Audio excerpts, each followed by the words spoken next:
È stata evitata una tragedia a Ribera a causa delle pessime condizioni meteo, come rilevato dal bollettino della Protezione Civile regionale.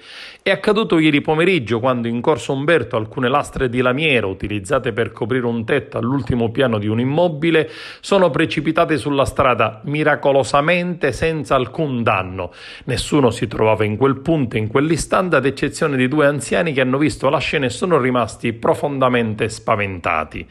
La Protezione Civile regionale ha diffuso infatti l'avviso dell'allerta meteo gialla per il rischio meteo idrogeologico ed idraulico nella parte settentrionale ed occidentale della Sicilia, valido fino alle 24 di sabato 21 gennaio 2023. Si prevedono infatti venti forti e di burrasca dai quadranti occidentali con raffiche fino a tempesta, specie sui settori montuosi.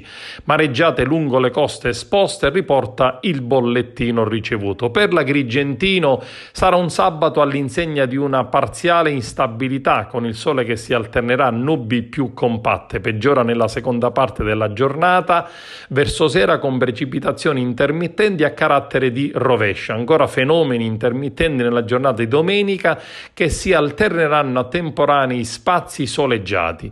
In considerazione del rischio presentato, la Protezione Civile raccomanda prudenza sia ai cittadini che risiedono nelle aree coinvolte dall'allerta gialla, sia per il resto della Sicilia dove sono previsti forti temporali.